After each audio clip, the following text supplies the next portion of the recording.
प्रभु राम देव भगवान अल्लाह खुदा ईश आदि नाम एक ही शक्ति के हैं। वो कैसा है, कहां है, कैसे मिलता है, किसने देखा है? ये प्रश्नवाचक चिन्ह पूर्ण रूप से हटाने के लिए अवश्य सुनिए जगत गुरु तत्वदर्शी संत रामपाल जी महाराज के अमृत वचन, सर्व पवित्र धर्मों के पवित्र शास्त्रों के आधार पर। आदि शंकराचार्य जो पवित्र हिंदू धर्म के जो धार्मिक गुरु माने जाते हैं, इनका विधान क्या है कि जीव ही ब्रह्म है। अयम आत्मा ब्रह्म, अहम ब्रह्मास्मि, तत्वमसि, प्रज्ञानम ब्रह्म, ये इनके चारों मठों के एक एक वाक्य हैं। और यही वाक्य उपासना के हैं, मोक्ष मार्ग बताते हैं ये। और ये भी कहते हैं कि ये चारों वाक्य उपनिषदों से लिए गए हैं। और फिर इनसे प्रश्न किया करते थे कि क्या वेदों वाला ज्ञान ही श्रीमद् भगवत गीता में है? संक्षेप में हाँ, ये स्वयं ही बताते थे कि चारों वेदों ऋग्वेद, यजुर्वेद, सामवेद, अथर्ववेद का संक्षेप में ज्ञान है श्रीमद् भगवत गीता, जो भगवान श्री कृष्ण ने बोला, इनका कहना था। और फिर इनसे प्रश्न किया करते थे कि श्री मद् भगवत गीता के अंदर जो वर्णित विधि है, हमें मोक्ष मार्ग बताइए। तो ये क्या बताया करते? गीता जी का पाठ करो नित्य, मोक्ष मार्ग बताते हैं ये। गीता जी का पाठ करो नित्य, एक अध्याय जितना भी कर सकते हो, तुम्हारा मोक्ष हो जाएगा। फिर क्या कहा करते थे? हरे राम हरे कृष्ण, हरे राम राम राम हरे हरे, ये मंत्र जाप करो। इन्होंने कैसा विभाजन कर रखा है कि ओम नाम का जाप तो सन्यासी करते हैं, और अन्य के लिए अन्य नमः शिवाय, ओम नमः शिवाय, किसी के लिए हरे राम राम राम हरे हरे, कृष्ण कृष्ण हरे हरे, ये मोक्ष कर देगा। पुण्यात्माओं, एक तरफ तो इन शंकराचार्यों जी का मानना है कि जीव ही ब्रह्म है, और दूसरी तरफ ये कहते हैं श्री कृष्ण भगवान स्वयं, कृष्ण श्री कृष्ण भगवान है स्वयं, श्री राम भगवान स्वयं। और फिर उदाहरण देते हैं कि एक समय, जिस समय द्रौपदी का चीर हरण हो रहा था, तो भगवान ने द्वारका से दौड़कर आकर उसकी लाज रखी।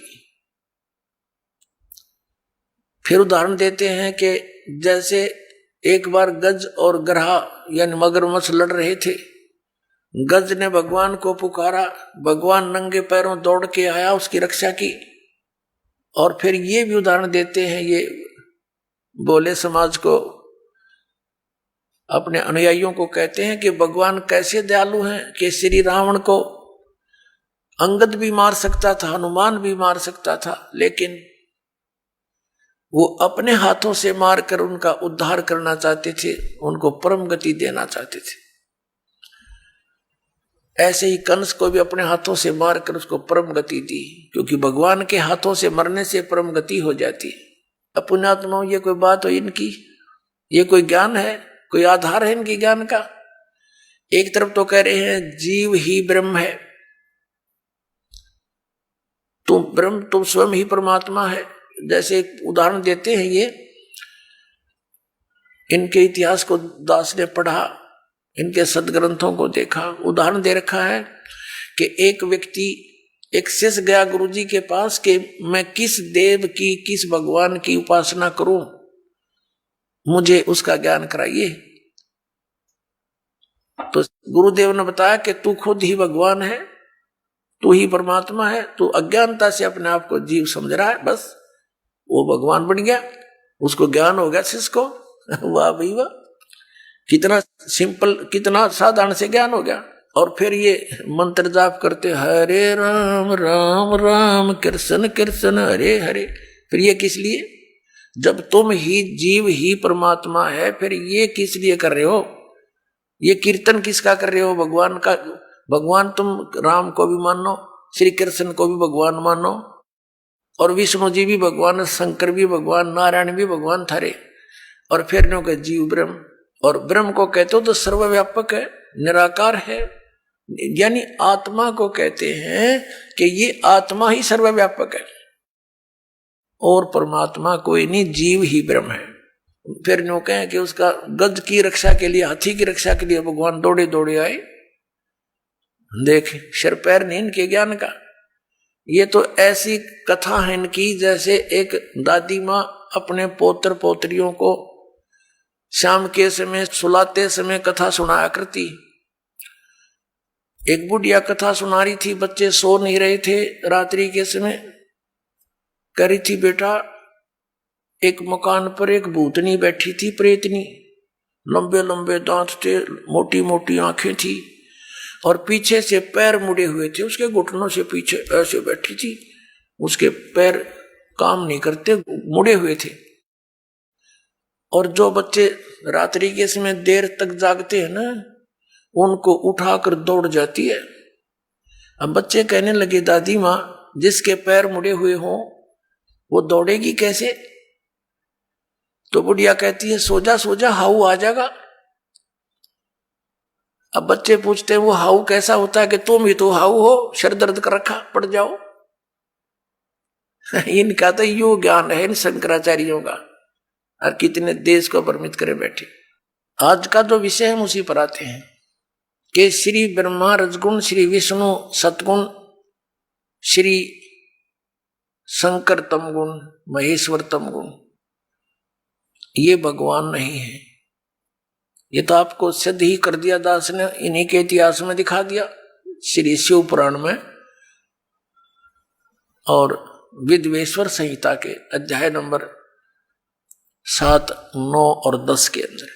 अब बाकी बचे 3 पुरुष, जो दास कहता है कि 3 पुरुष मुख्य तौर पर अध्यात्म ज्ञान के अंदर आते हैं। एक सरपुरुष, एक अक्षर पुरुष और तीसरा परम अक्षर पुरुष। इन्हीं को अन्य शब्दों में सरब्रह्म, अक्षर ब्रह्म और परम अक्षर ब्रह्म, और अन्य शब्दों में ईश्वर, परमेश्वर कहा जाता है। ये कहां प्रमाण है? अब दास ने ये तो प्रमाणित आपके समझ कर ही दिया कि हमने सदग्रंथों के अतिरिक्त अन्य किसी भी दंत कथा को स्वीकार नहीं करना है जो वेदों, गीता और सूक्ष्म वेद में प्रमाणित ना हो। और इसी का समर्थन पवित्र श्रीमद् भगवत गीता अध्याय नंबर 16 के श्लोक 23 और 24 से हमें प्राप्त हुआ। तो इसे कंसेप्ट क्लियर हुआ कि इसके अतिरिक्त जो वेदों में वर्णित और गीता में वर्णित विधि है तो वो हमें मान्य है और वही हमारी मोक्षदायक है, कल्याणकारक है, उससे अतिरिक्त नहीं।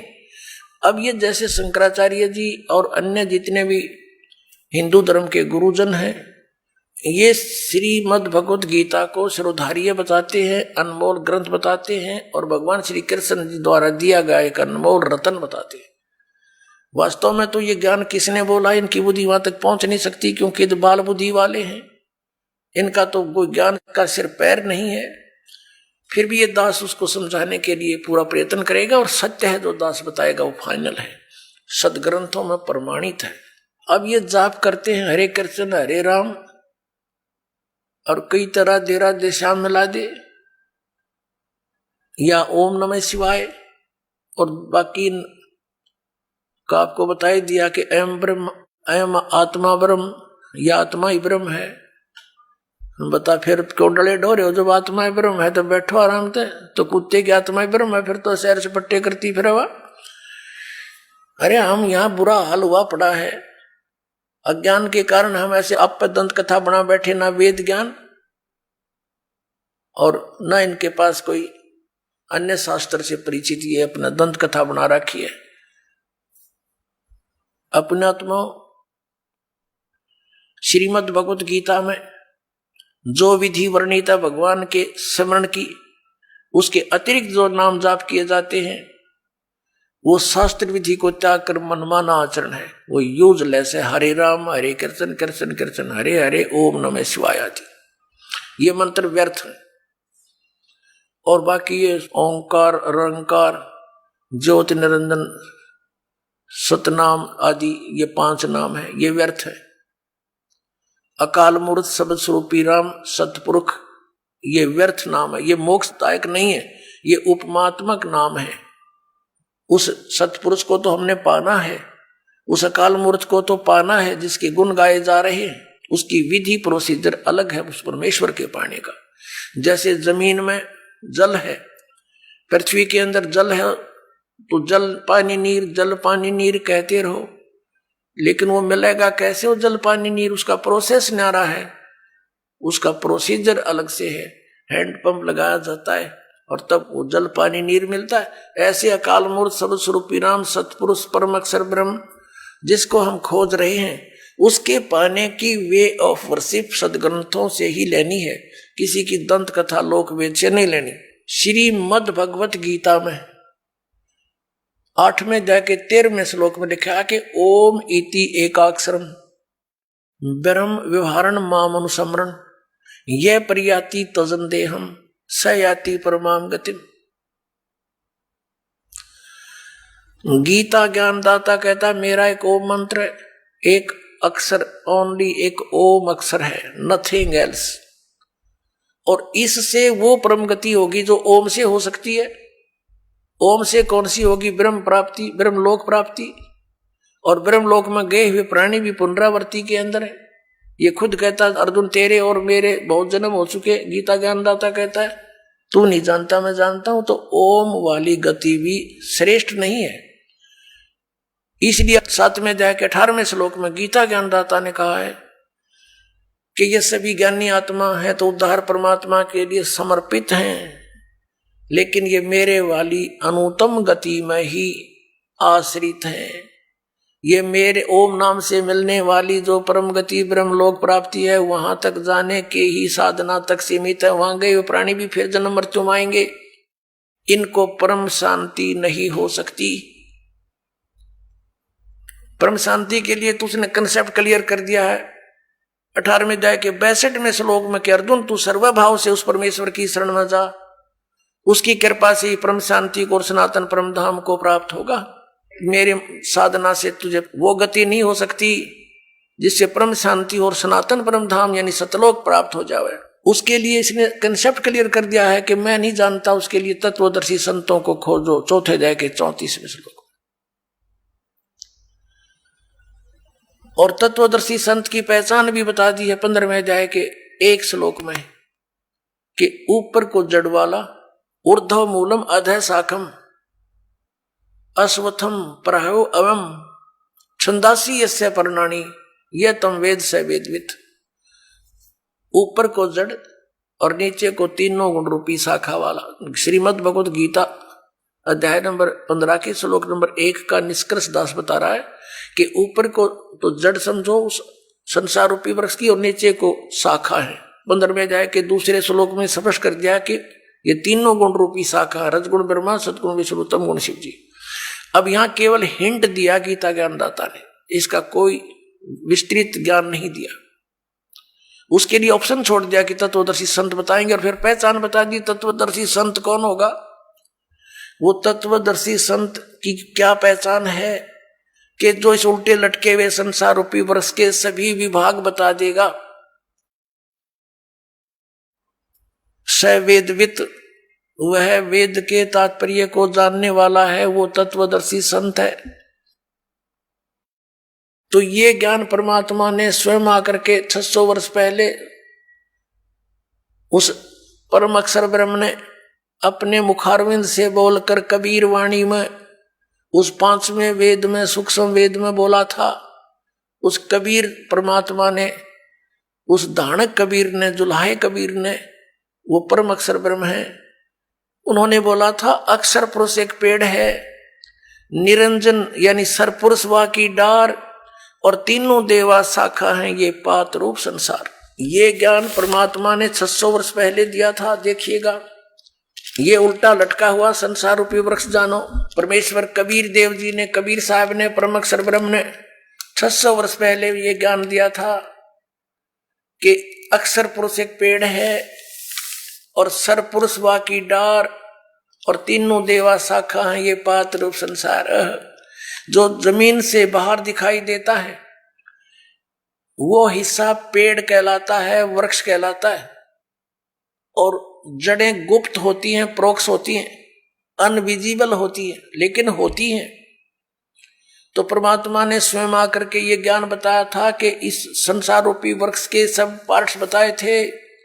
अक्षर पुरुष एक पेड़ है, ये तना समझो, ये अक्षर पुरुष है, क्योंकि इसके ऊपर फिर सब शाखाएं और टहनी और पत्ते और फल लगते हैं। तो अक्षर पुरुष समझो तना है उसका। कबीर गॉड गिवन ज्ञान है ये सूक्ष्म वेद। कबीर अक्षर पुरुष एक पेड़ है, निरंजन इसको सर पुरुष भी कहते हैं, वह की डार, और तीनों देवा रजगुण ब्रह्मा सतगुण विष्णु तमगुण शिव जी ये शाखा है, और पात रूप संसार ये तना है अक्षर पुरुष।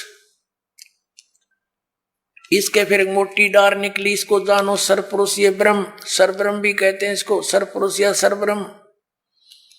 ज्योत निरंजन भी इसी का, इसको कहते हैं, काल भी इसी को कहते हैं। और इसकी तीन शाखाएं फिर निकली, रजगुण ब्रह्मा, सतगुण विष्णु और तमगुण महेश यानी शिव, और पात रूप संसारे। और ये जड़ कौन है? ये परम अक्षर ब्रह्म है, ये पूर्ण ब्रह्म परमेश्वर है। ये कौन है? अब ये इधर पता लगेगा ये कौन है। ये पूर्ण ब्रह्म कबीर साहब, ये कबीर देव हैं, वो काशी वाले कबीर जिसको जुल्हा कबीर, धानक कबीर एक कवि की संज्ञा दे के छोड़ दिया था। ज्ञानता से लाल को एक कौड़ी मान रखा था। इस दास ने इस लाल को परखा है और आपके सामने रखा है।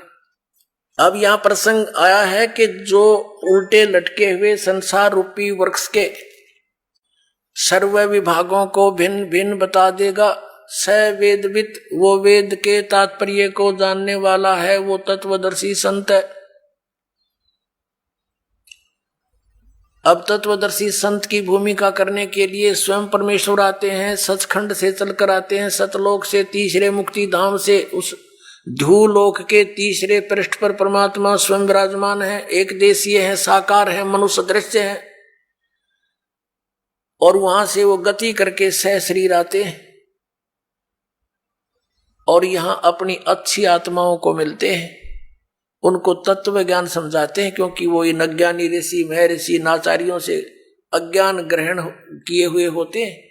उनको फिर ये तत्व ज्ञान दिखाते हैं, अपनी सतिथि से परिचित कराते हैं, सचखंड सतलोक ले जाकर वापस छोड़ते हैं, अपना गवाह बनाते हैं।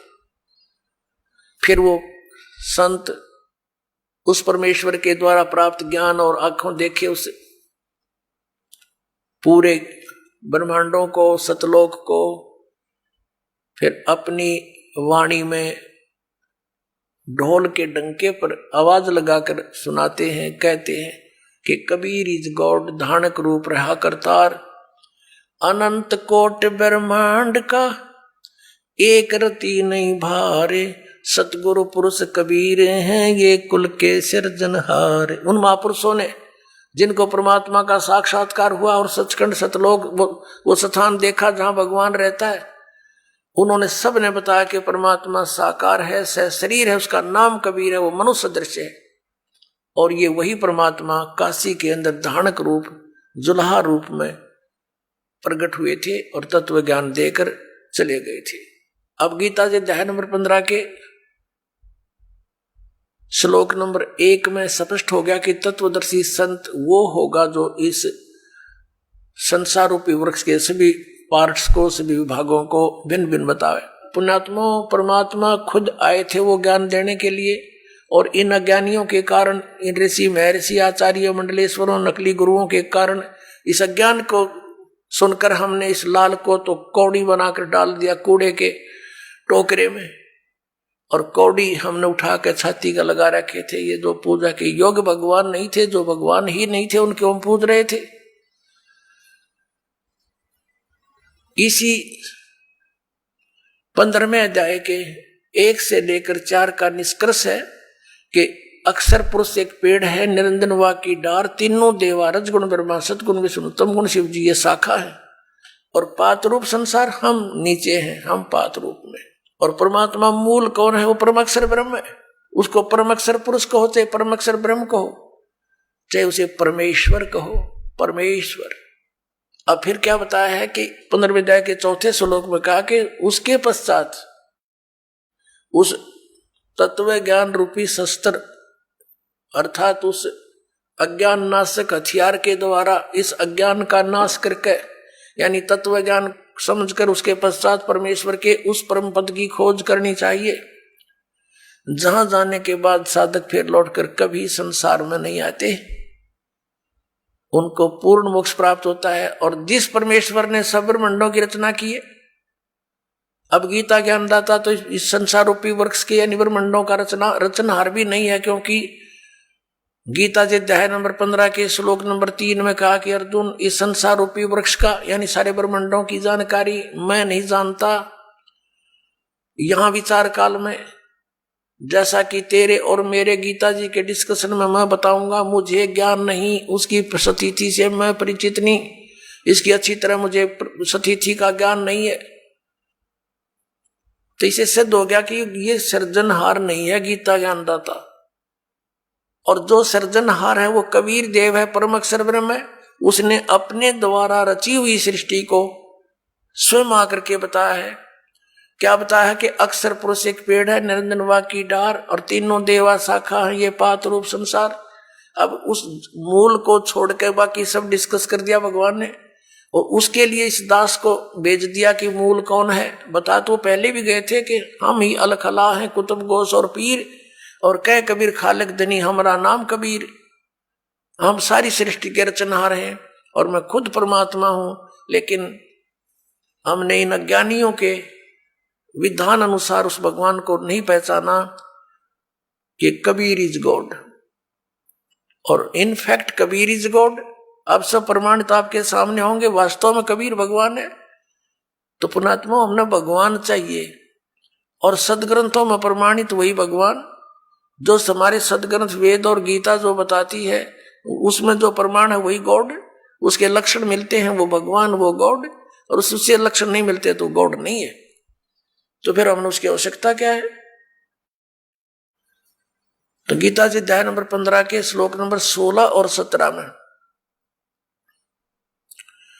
3 पुरुष बताए, एक सरपुरुष, दूसरा अक्षर पुरुष, और तीसरा परम अक्षर पुरुष। अब गीता जी अध्याय नंबर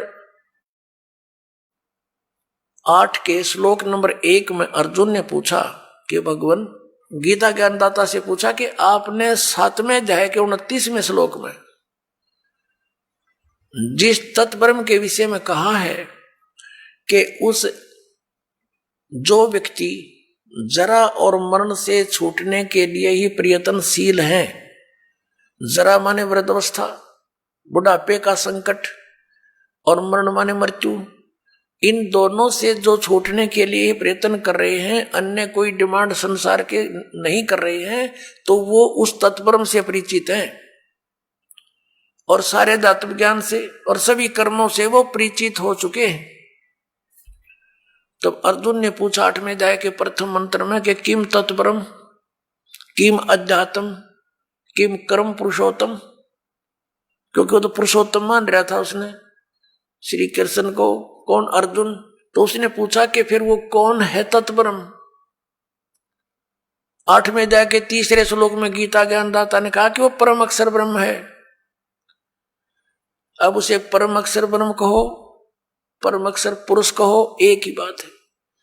8वें अध्याय के 5 और 7 में गीता ज्ञानदाता कहता है कि अर्जुन तू युद्ध भी कर, मेरा स्मरण भी कर, मुझ में भावित रहकर मुझ में श्रद्धा रख के भक्ति करता हुआ शरीर छोड़कर जाएगा तो मुझे प्राप्त होगा। 8वें अध्याय के 6 श्लोक में कहा कि अर्जुन, ये विधान है कि अंत समय में जो जिसके ऊपर आसक्त होता है, जिसमें जिसकी भावना रहती है, जिसके ऊपर वो भावित रहता है भाव में, उसी को प्राप्त होता है।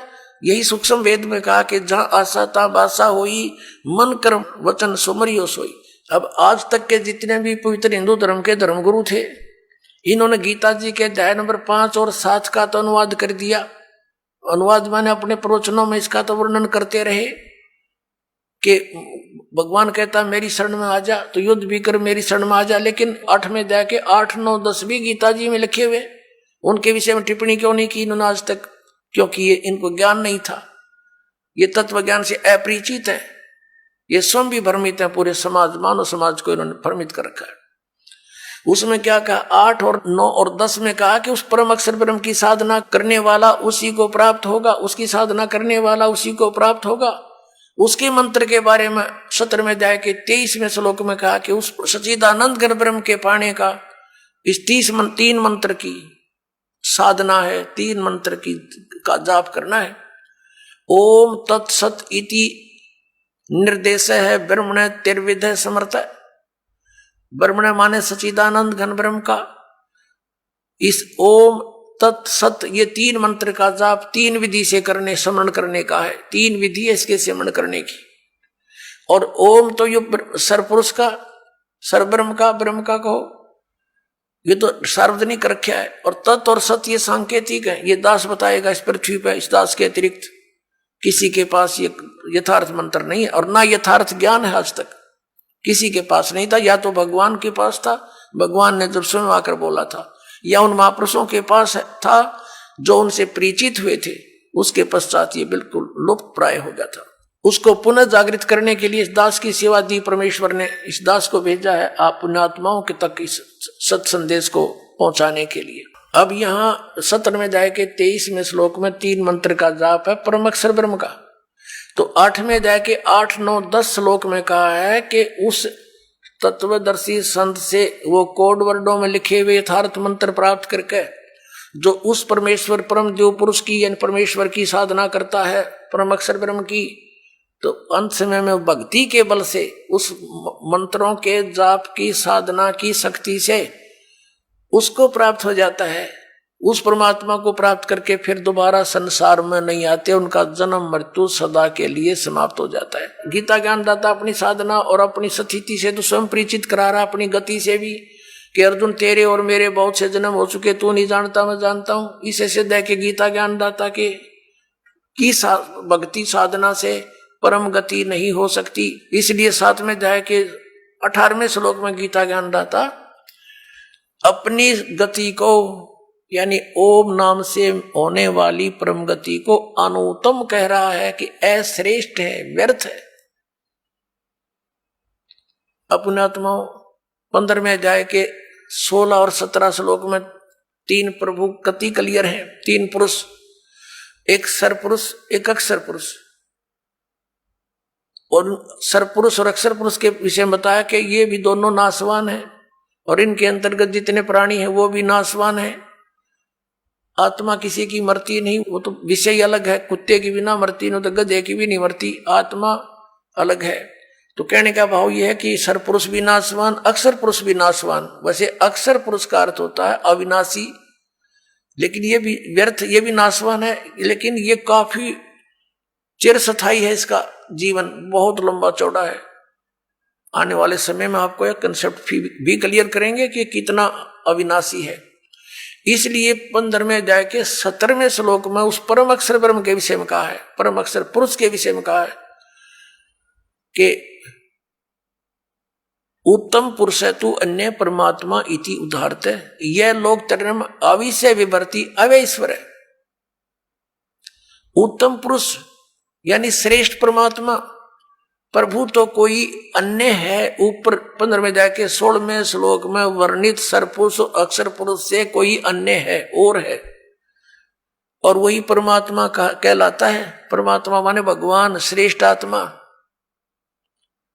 अपने आत्मा जहां हम रह रहे हैं यहां ये परमात्मा के लक्षण है।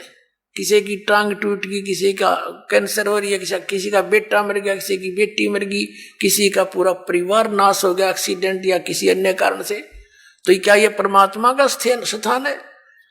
परमात्मा का अर्थ है तो दुख ना दे, सुख ही सुख दे, उसको भगवान कहते हैं। तो यहां लिखा है कि वो तीसरे नंबर का जो परम अक्षर ब्रह्म है, परम अक्षर पुरुष है, वो है वास्तव में भगवान, वो परमात्मा कहा जाता है। और यह लोक तरमावी से भी वर्ती, जो तीनों लोकों में प्रवेश करके सबका धारण पोषण करता है। जैसे संसार रूपी उल्टे लटके हुए वृक्ष की जड़ें ऊपर हैं यानी वो परम अक्षर ब्रह्म है, ऊपर तीसरे मुक्ति धाम में रहता है, ध्रुवलोक के तीसरे पृष्ठ पर विराजमान है, वहां रहता है। और वहां से वो जड़ समझो सारे संसार की, उससे सब उत्पत्ति हुई है, वही सबका धारण पोषण करता है। जैसे वृक्ष को जड़ से मूल से ही आहार प्राप्त होता है, सब पूरे पेड़ का पालन जड़ से ही होता है, मूल से होता है। तो वो मूल तो परम अक्षर ब्रह्म है, उसको परम अक्षर ब्रह्म कहो, परम अक्षर पुरुष कहो। और तना यो अक्षर पुरुष है, और उसके बाद डार जो है वो सर पुरुष है, ये ब्रह्मा विष्णु महेश का पिता। और उसके फिर 3 पुत्र हैं, 3 शाखा है उसकी, उस डार की, रजगुण ब्रह्मा, सतगुण विष्णु, तमगुण शिव जी। और उससे आगे फिर ये यहाँ के जितने भी जीव हैं वो लटके हुए हैं। तो ये कंसेप्ट क्लियर हो गया कि इस भक्ति मार्ग के अंदर ये 3 पुरुष हैं, सर पुरुष, अक्षर पुरुष और परम अक्षर पुरुष। और परम अक्षर पुरुष की साधना के लिए यो गीता ज्ञानदाता स्पष्ट करा कि उसकी शरण में जा, उसकी साधना कर, उसी से पूर्ण मोक्ष होगा। फिर अन्य की साधना किस लिए हम करते हैं, अन्य की पूजा किस लिए करते हैं? अज्ञानता के कारण। तो इस तत्व ज्ञान से और इस दास से आपको पता लगेगा कि हु इज गॉड, वो कौन है परमात्मा, और क्या उसकी पूजा की विधि कौन सी है। तो फिर थोड़ा सा काम रह जाएगा भक्ति करनी। वो भक्ति इतनी आसान है, नाम उठत नाम बैठत नाम सोवत जागवे, नाम खाते नाम पीते नाम सेती लागवे। जैसे हठियों किया करते थे, खड़े होकर तपस्याएं करते थे, ये कोरी बकवाद थी, ये मनमाना आचरण था। हम सोचा करते थे कि ऐसे ही भगवान मिलेगा, हमारा नंबर नहीं आ सकता, हम बाल बच्चे भी नहीं त्याग सकते, भगवान संन्यास लेने से ही मिलता है। ये अज्ञानता से हमारी सोच थी। अब तत्व ज्ञान की रोशनी से हमें ज्ञान हो गया कि वो तो डले डोया करते। उसके विषय में कहा कि डंब करें डूंगर चढ़े, डंब दब माने पाखंड करते हैं, ऊंचे स्थान पर जाकर बैठ जाते हैं, नुआसन पदम लगा के, धूना लगा के, चमटा गाड़ गए कि दूर तो दिखा किसी ने महात्मा बैठा है। और हमने सोचा करते भाई यूं मिला कर भगवान, अज्ञानता के कारण। उसके विषय में सुख संवेद में कहा है कि डंब करें डूंगर चढ़े, डूंगर माने ऊंचे स्थान पर, पहाड़ी पर बैठ जाते हैं। डंब करें डूंगर चढ़े अंतर जीनी झूल, और जग जाने बंदगी कराइए वो है सूल बबूल। ओए होए, जनता ने सोची ये भक्ति कर रहा है तो बबूल के सूल बोल किकर के कांटे वो रहा अपने अगत में, क्योंकि साधना शास्त्र विरुद्ध है। तब से राज राजमद मानम, जन्म तीसरे शुक्र स्वानम, तपेश्वरी सो राजेश्वरी, राजेश्वरी सो नरकेश्वरी। जितना अधिक तप करेगा उसको अधिक राज मिलेगा, अधिक राजा अधिक समय तक नरक में डाला जाता है। क्योंकि तप से राजमद मानम, इतना अभिमान हो जाता है राजा में, आगा पीछा कुछ नहीं देखता, ना जाने कैसी सजाएं दे डालता है, ना जाने कितने जीवों को मरवा डालता है अपने राज को सुरक्षित करने के लिए। फिर उस बच्चों को सारे भोगने पड़ते हैं। तो परमात्मा कहते हैं जग जाने बंदगी करें, ये वो है सूल बबूल।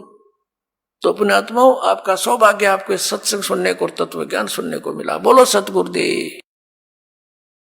परम पिता परमात्मा पूर्ण ब्रह्म, सारी सृष्टि के रचनहार, कुल मालिक कबीर देव जी, कबीर परमेश्वर जी की असीम कृपा से हमें ये सत्संग प्राप्त हुआ। पुण्यात्मा, सत्संग का क्या अर्थ होता है? सीधी सी बात है, जहां पर सत्य का साथ हो, सत्य का आधार हो, उसको सत्संग कहते हैं। तो ये सत्संग अध्यात्म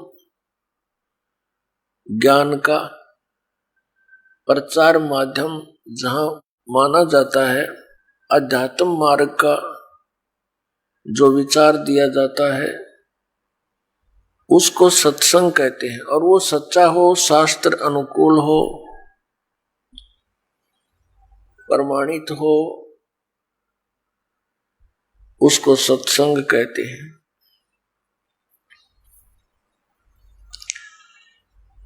अभी तक जितना भी ज्ञान सुना था वो अज्ञान था। जब तक हमें वो तत्व ज्ञान प्राप्त नहीं हुआ,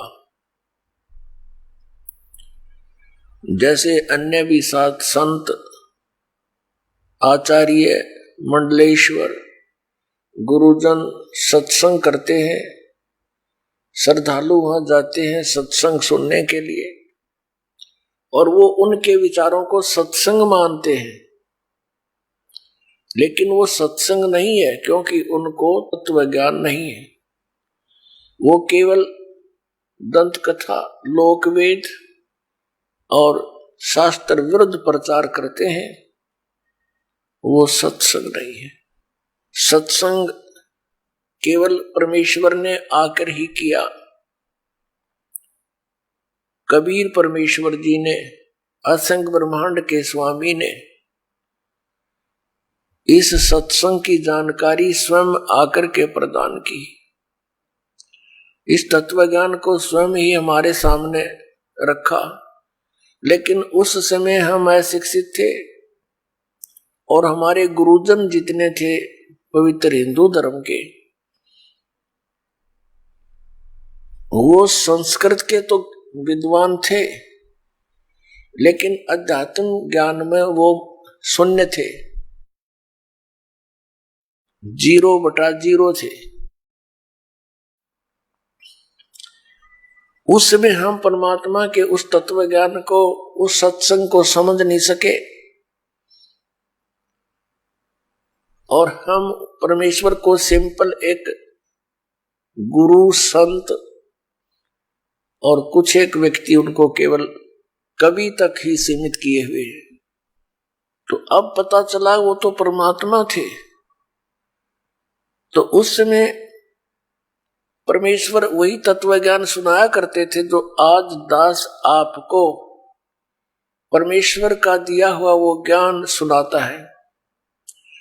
और परमेश्वर के दिए हुए उस ज्ञान को प्रमाणित करने के लिए कि ये सच्चा ज्ञान है, जो परमेश्वर कबीर देव जी ने, कबीर साहब ने 600 वर्ष पहले वर्णित किया था, अपने मुख कमल से उच्चारण करके वो सच्चिदानंद घन ब्रह्म की वाणी बोली थी, वो तत्व ज्ञान बोला था, वो सच्चा था और सच्चा है और सच्चा ही रहेगा। उसके समर्थन में अपने उन पवित्र सदग्रंथों को दास आपके रूबरू करता है, जिनमें वो ज्ञान आज विद्यमान है और उस दिन भी था। जिस दिन परमात्मा के ज्ञान को ये नकली गुरु, केवल संस्कृत के वक्ता ये कह करके नकार दिया करते थे कि कबीर अशिक्षित है, ये एक छोटी जाति का धानक है और इसको संस्कृत आती नहीं है, क्योंकि संस्कृत केवल ब्राह्मण ही पढ़ सकते थे और सभी सदग्रंथ संस्कृत में ही विद्यमान थे। आइए अब हम उन श्रद्धालुओं के अनुभव जानते हैं जो जगत गुरु तत्वदर्शी संत रामपाल जी महाराज जी से दीक्षा प्राप्त कर चुके हैं तथा उनके द्वारा बताए गए भक्ति मार्ग पर चल रहे हैं। नमस्कार जी। सत्संग सर जी। क्या नाम है बहन जी आपका? मंजू शर्मा जी। बहन जी आप कहाँ के रहने वाले हैं? हिसार, हरियाणा से। बहन जी आपने संत रामपाल जी महाराज जी से नाम दीक्षा कब प्राप्त की? मैंने संत रामपाल जी महाराज जी से 2010 में 2 मई को नाम दीक्षा ली थी। बहन जी संत रामपाल जी महाराज जी से नाम दीक्षा लेने से पहले क्या आप कोई भक्ति साधना भी करते थे? हाँ जी सर जी, मैं सभी जो देवी देवताओं की पूजा पाठ करती थी बचपन से ही। जो है मतलब मैं हरिद्वार में रहती थी अपनी बुआ के पास, वहाँ से देवी देवताओं की मंदिरों में जाना, तीर्थों पे जाना, व्रत वगैरह करना, कीर्तन सब में जाती थी। सभी देवी देवताओं की पूजा करते थे, शिव जी की, माता शेरा वाली की, दुर्गा की, सभी की पूजा पाठ करते थे। वो भी और भी जो घर में त्योहार वगैरह होते हैं हर चीज हम मनाया करते थे। तो बहन जी जैसा कि आपने बताया कि आप हिंदू धर्म में प्रचलित भक्ति साधनाएं बचपन से करते आ रहे थे, उसके अलावा जो एक हिंदू धर्म में प्रचलन है कि गुरु बनाना बहुत जरूरी है, तो क्या संत रामपाल जी महाराज जी से नाम दीक्षा लेने से पहले आपने कोई और गुरु भी बनाए थे?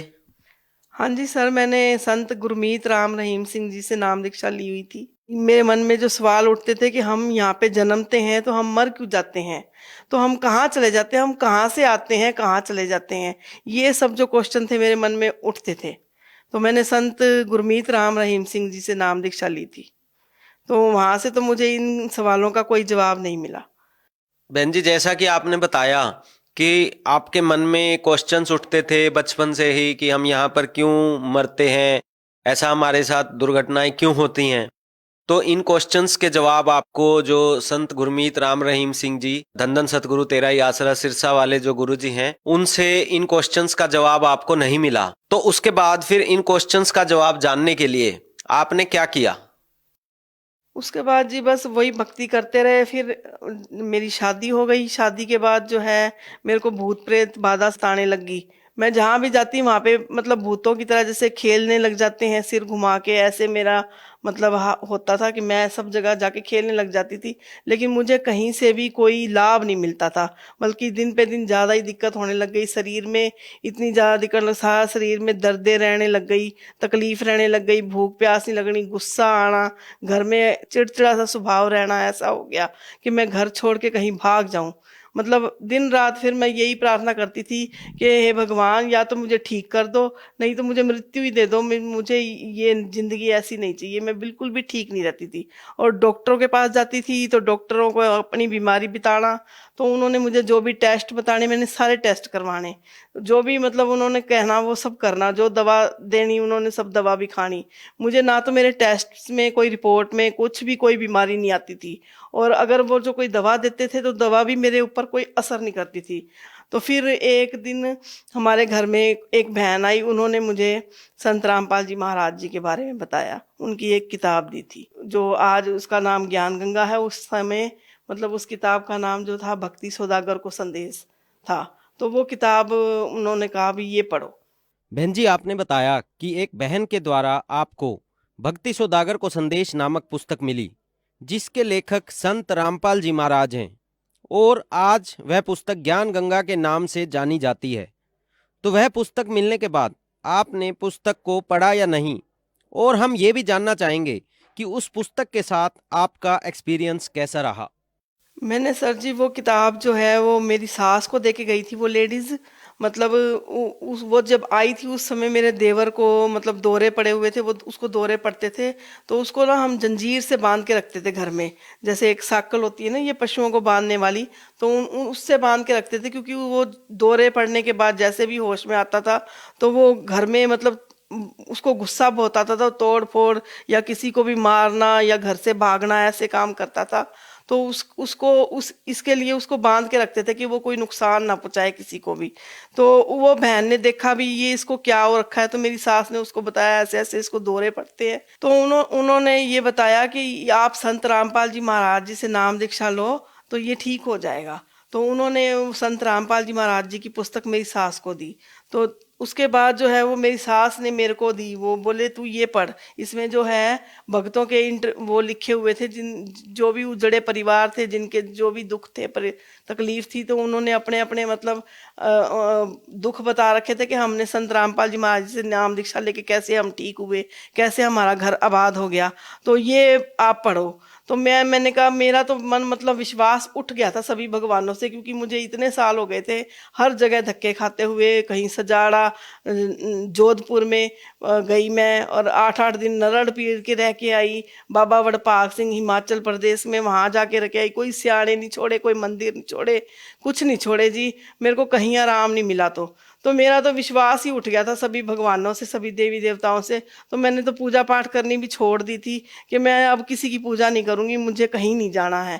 तो जब उन्होंने कहा ये किताब पढ़ के देख, तू यहाँ पे चलेंगे, तो मैं बोली ना, मैं बहुत जगह जाया ही, मैं अब नहीं जाऊंगी कहीं भी। तो बोले नहीं, तू मेरे कहने पे एक बार ये पढ़ के देख। तो मैंने सिर्फ एक उजड़े परिवार को कैसे परमात्मा ने बसाया, उनके कैसे दुख दूर किए परमात्मा ने, तो बस सिर्फ वही पेज पढ़ा मैंने। तो वो पेज पढ़ने के बाद सर जी मैं नीचे बैठी हुई थी, मेरे को मतलब तकलीफ थी, मेरी डिस्क स्लिप हो गई थी। तो उसकी वजह से जो है मेरे पैरों तक दर्द आती थी, एड़ियों तक। तो मैं बिल्कुल भी शरीर से मतलब चलना मेरे को मुश्किल हो गया था। मैं अगर बैठी बैठी उठ के चलने लगती थी ना, तो एक बार मैं चप्पल पहनने के लिए भी अपना एक पैर जैसे उठाती हूँ तो एक पैर के ऊपर अपना बैलेंस नहीं संभाल सकती थी, मेरे को कोई सहारा चाहिए था पकड़ने के लिए भी। मैं पकड़ के फिर मैं चप्पल पहनती थी और फिर मैं अपना कोई काम करने के लिए धीरे धीरे चल के जाती थी, जैसे कोई लंगड़ापन आ जाता है ऐसे लंगड़ा के चलती थी, मेरे से चला भी नहीं जाता था, इतनी दर्द थी। और मैंने डॉक्टरों के बहुत इलाज करवाया, उन्होंने कहा भी ये तो पैर की हड्डी बढ़ गई है, इसका कोई इलाज नहीं है, आप जूते पहन के रखो 12 महीने। अब 24 घंटे तो जूते नहीं पहने जाते जी। तो मैंने कहा ये तो कोई इलाज नहीं हुआ। और उन्होंने जैसे भी मेरे को कोई दवा देनी, कोई सेका बताना गर्म पानी का ठंडे पानी का, सब करो, ये सब कर लिया, कुछ आराम नहीं हुआ। तो जब मैंने वो किताब पढ़ी, एक ही पेज पढ़ा सिर्फ, पढ़ के मैं नीचे बैठी हुई थी और पढ़ के और मैं उसको रखने के लिए अंदर चली गई। मैं कहा चलो भैया मैं बाकी घर का काम निपटा लूँ, उसके बाद फ्री होके पढ़ूंगी इसको आराम से। तो एक पेज पढ़ा तो मुझे थोड़ी सी शांति सी मिली। तो मैं फिर उस किताब को उठ के रखने के लिए चली ना, तो मैं उठ के अंदर तक कमरे तक गई हूँ, जब जैसे उठ के बाहर से, तो मुझे बिल्कुल भी पैरों में दर्द नहीं महसूस हुआ। तो मेरे को वो चीज आज तक फील है कि वो किताब का एक पेज पढ़ा जिसमें परमात्मा के गुणगान लिखे हुए थे, मालिक ने दया करी, तो मेरे को भी आराम मिला, पैरों में मेरे को दर्द नहीं महसूस हुआ कि जैसे मेरे कभी कोई तकलीफ थी ही नहीं। तो मैंने वो किताब वहां रखी। फिर उसके बाद मेरे मन में आया कि अब मैं जरूर जाके संत रामपाल जी महाराज जी से नाम दीक्षा लेऊंगी। तो बहन जी, जैसा कि आपने बताया कि आपको जब भक्ति सौदागर को संदेश पुस्तक मिली और उसका आपने एक ही पेज पढ़ा था और आपको एक चमत्कार का एहसास हुआ आपकी बॉडी में, उसके बाद आपको एक विश्वास हुआ कि हाँ, इस पुस्तक से आपको लाभ मिल सकता है और संत रामपाल जी महाराज जी से आपको नाम दीक्षा लेनी चाहिए। तो फिर संत रामपाल जी महाराज जी से आपने नाम दीक्षा कब ली? जी, फिर हमने उस बहन को बुलाया कि हमें परमात्मा से नाम दीक्षा लेनी है, संत रामपाल जी महाराज जी से आप हमें वहाँ ले चलिए। तो हम 2 मई 2010 के 10 को उनके साथ गए थे, बरवाला में दौलतपुर रोड पे जो संत रामपाल जी महाराज जी का आश्रम है, वहाँ पे गए थे और नाम दीक्षा ली उनकी शरण में जाके। तो बहन जी, जब आपने 2010 में संत रामपाल जी महाराज जी से नाम दीक्षा ली, तो क्या उसके बाद आपको कोई लाभ प्राप्त हुए? हाँ जी सर जी, बहुत लाभ हुए जी, परमात्मा की दया से इतने लाभ हुए मैं गिना ही नहीं सकती। सबसे बड़ा लाभ तो मुझे आध्यात्मिक लाभ हुआ है। जो हम इस मानव शरीर में दुख उठाते हैं, इससे हमेशा हमेशा के लिए छुटकारा मिलाने का, मोक्ष मिलने का जो हमें रास्ता मिला है, वो इनकी शरण में आने से मिला है। आध्यात्मिक लाभ तो ये हुआ है सबसे बड़ा। शारीरिक लाभ हुए, जो भी मेरी भूत प्रेत की बाधा थी, जैसे मैं जगह जगह जाती थी, बुरी तरह से खेलती थी, मेरे फिर कई घंटे गर्दन नहीं हिलती थी बिल्कुल भी, मैं कई दिन पड़ी रहती थी बिल्कुल ही खाट पे, मेरे को खाना पीना भी छूट गया था, ना दवाइयाँ असर करती थी। तो संत रामपाल जी महाराज जी से दीक्षा लेने के बाद जैसे ही उन्होंने जो मंत्र दिए उनका जाप किया, मुझे वो बाधा नहीं हुई।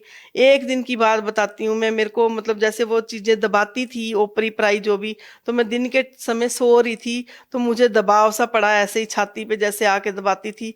तो उस समय जो है भी मैं अगर किसी को आवाज लगाती थी तो ना तो मेरे मुंह से आवाज निकलती थी, और अगर मैं हाथ पैर हिला के किसी को उठाने की कोशिश करती तो मेरे हाथ पैर भी नहीं हिलते थे। तो उस समय मेरे को ऐसे ही दबाव पड़ा, तो मेरे मुंह से ना तो आवाज निकल रही थी ना हाथ पैर हिल रहे थे नाम दीक्षा लेने के बाद। तो मुझे वो गुरु जी का जो सत्संग हम सुनते हैं, संत रामपाल जी महाराज जी अपने प्रवचनों में बताते हैं सत्संग के माध्यम से, कि जब भी आपके ऊपर कोई आपत्ति आए तो आपको जो भी मंत्र मिला हुआ है, पहला मिला हुआ है तो पहले का, दूसरा मिला है तो दूसरे का, जो भी मंत्र मिला है तो उसका नाम सिमरन करो, जाप करो, तो आपके ऊपर से वो एकदम से आपदा जो है, विपत्ति है, टल जाएगी। तो मुझे वो दबाव पड़े में वो ध्यान आ गया, संत रामपाल जी महाराज जी कहते हैं नाम सिमरन करो। तो मैंने मन ही मन में अपने सतनाम का जाप किया, मेरे मुंह से तो आवाज नहीं निकली, ना हाथ पैर हिले, तो मैंने मन में मन सतनाम का दूसरे मंत्र का जाप किया। तो ऐसे ही वो एकदम से वो चीज छोड़ के, जो भी ओपरी पराई थी, भूत प्रेत था, जो भी था, एकदम से मेरे को शरीर को छोड़ के मेरे सिर में से निकल के बाहर गई और मुझे एकदम से होश आ गया और मैं उठ के बैठ गई। ये परमात्मा की दया से मेरे को संत रामपाल जी महाराज जी से नाम दीक्षा लेने के बाद मेरे को लाभ हुए। मेरे को दोबारा से वो दिक्कत कभी नहीं हुई आज तक, उसके बाद जो है मेरे शरीर में डिस्क की प्रॉब्लम थी, मैं पैरों से चल नहीं सकती थी, मैं चलती थी तो लंगड़ा लंगड़ा के चलती थी। मुझे सभी कहते थे तू कैसे चलती है, जैसे बूढ़े लोग चलते हैं ऐसे चलती है तू। तो मैं कहती थी मेरे पैरों में बहुत दर्द है, डॉक्टर कहते हैं इसकी हड्डी बढ़ गई है दोनों एड़ियों की, तो बहुत दर्द होता है। तो संत रामपाल जी महाराज जी से दीक्षा लेने के बाद मैं जब भी गुरु जी के दर्शन करने के लिए संत रामपाल जी महाराज जी के आश्रम में जाती थी तो उनसे यही प्रार्थना करती थी। मुझे शरीर में सारे दिक्कत थी, ओपरी पराई भूत प्रेत के कारण भी सारे जोड़ों में दर्द रहना हर समय, मतलब कोई दवा असर नहीं करती थी। लेकिन मुझे सबसे ज़्यादा तकलीफ पैरों में थी, जो जिस पे मैंने हर समय चलना, घर का काम करना, बच्चे संभालने, सारे काम करने, तो मुझे पैरों की समस्या हर समय मुंह पे रहती थी। तो मैं गुरु जी से यही प्रार्थना करती थी संत रामपाल जी से कि गुरु जी मेरे ना पैर बहुत दुखते हैं, मेरे से पैरों से चलिया नहीं जाता, तो परमात्मा आप दया करो। तो गुरु जी ने आशीर्वाद देना, मुझे अमृत जल भी देना, प्रसाद भी देना, और गुरु जी ने कहना ठीक हो जाएगी बेटी। तो उस समय मेरा शुरू में संत रामपाल जी महाराज जी में इतना विश्वास नहीं हुआ भी, हमें तो भी इन्होंने ना तो कोई धागा दिया ना ताबीज दिया, जैसे पहले जाते थे हम सियाणों के पास, वो कोई धागा मंत्र भभूति वगैरह कुछ ना कुछ दे देते थे। तो मैं कहा इन्होंने तो कुछ दिया भी नहीं है, बस मुंह से कह दिया कि भाई ठीक हो जाएगी, और हम आ गए। ऐसे कैसे ठीक हो जाऊंगी, मेरे मन में ये सवाल उठा करते थे। तो जब भी मैंने आश्रम में अगली बार भी जाना तब भी यही कहना, गुरु जी मेरे पैर बहुत दुखते हैं, पैर नहीं ठीक होंदे हैगे। तो गुरु जी बोले भाई ठीक हो जाएंगे, भक्ति करया करो बेटा, ठीक हो जाएंगे, फिर आ जाना। तो मेरे को यही होता था कि गुरु जी बस बोल देते हैं, ठीक नहीं होते, कुछ नहीं होएगा। तो एक बार ऐसे ही गुरु जी ने मेरे को सपने में दर्शन दिए, संत रामपाल जी महाराज जी ने। तो वही बात मेरे को सपने में भी गुरु जी दिखे हैं संत रामपाल जी महाराज, तो जाके उनसे प्रार्थना कर लूँ मैं। तो संत रामपाल जी महाराज की तरफ, उस समय संत रामपाल जी महाराज आश्रम में नीचे एक मैट बिछा हुआ था, उसके ऊपर बैठे हुए थे जमीन पे नीचे। तो मैं भाग के गई उनके पास और उनको बोला, अभी गुरुजी प्रणाम करके, दंडवत प्रणाम करके गुरुजी से बोली मैं, गुरुजी प्रार्थना है। बोले हाँ जी बोलो बेटा। तो मैं बोली गुरुजी मेरे को ना पैरों में बहुत दर्द होता है, मैं चल नहीं सकती, बहुत दुखी हूँ, मेरे को कोई दवा भी असर नहीं करती। मैं रोने लग गई। तो गुरुजी जमीन पे बैठे थे और मैं खड़ी थी। तो गुरुजी बैठे बैठे ने दोनों हाथ ऐसे कर लिए और मेरे को बोले बेटा दिखा मेरे को।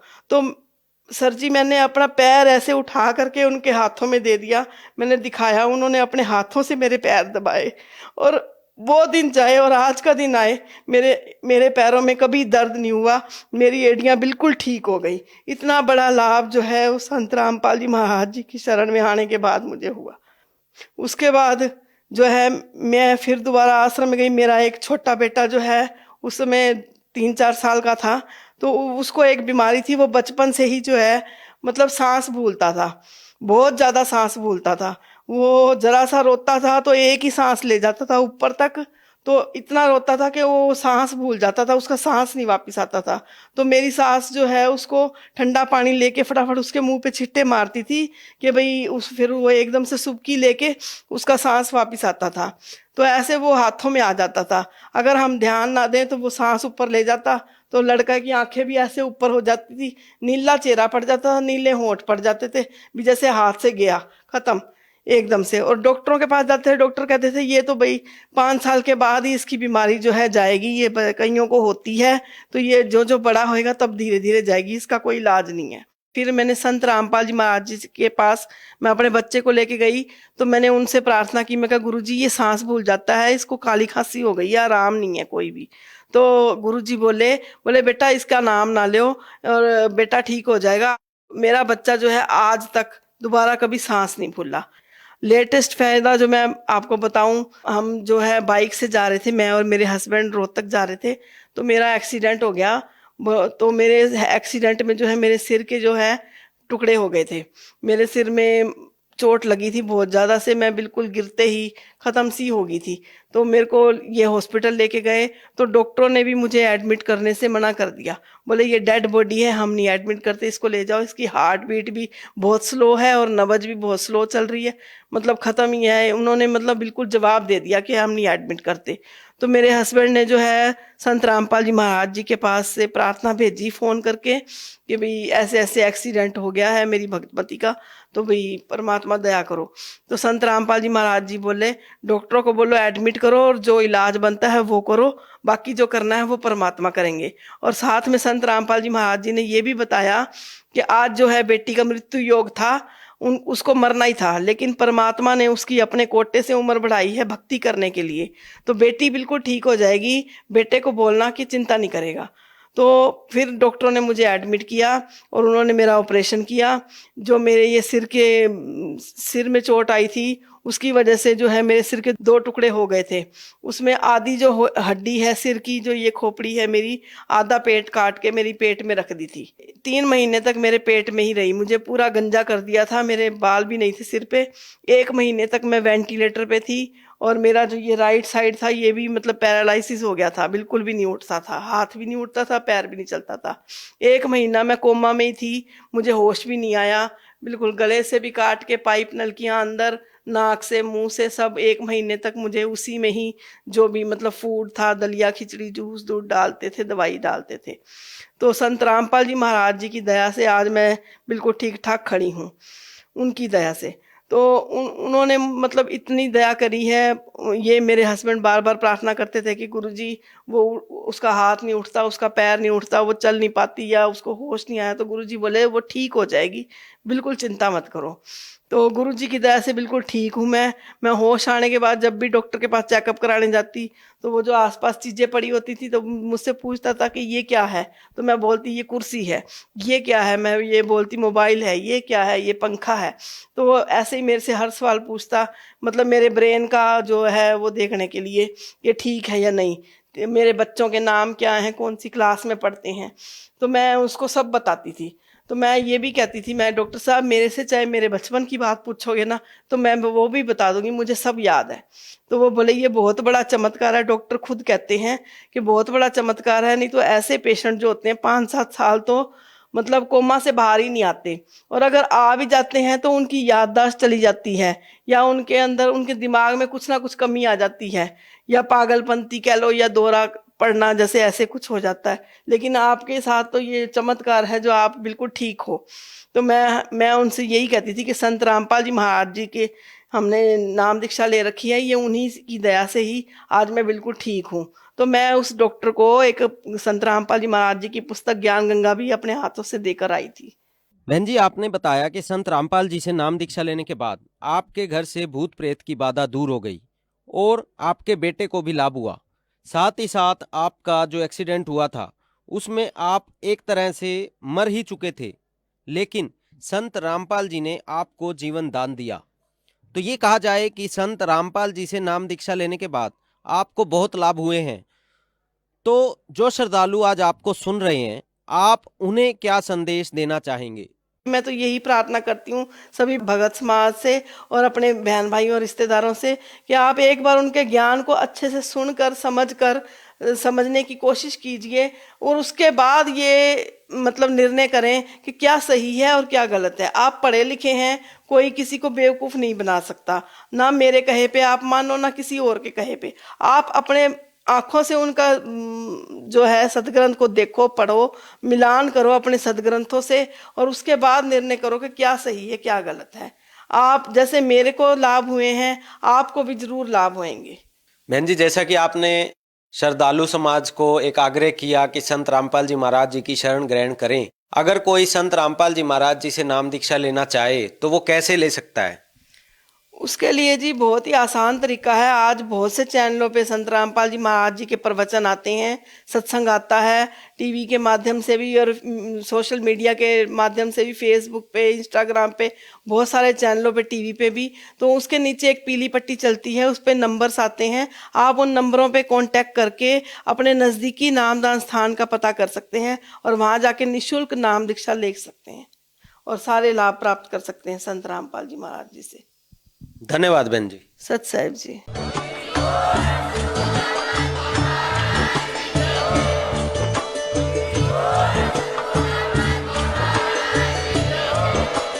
आप आप सुन रहे थे जगत गुरु तत्वदर्शी संत रामपाल जी महाराज जी के मंगल प्रवचन। अधिक जानकारी के लिए विजिट कीजिए हमारी वेबसाइट www.jagatgururampalji.org। संत रामपाल जी महाराज जी के शुभ आशीर्वाद से पूरे विश्व भर में 500 से भी ज्यादा नाम दीक्षा केंद्र हैं, जिन पर संत रामपाल जी महाराज जी द्वारा ऑनलाइन निशुल्क नाम दीक्षा दी जा रही है। अपने नजदीकी नाम दीक्षा केंद्र का पता करने के लिए संपर्क करें 8222880541।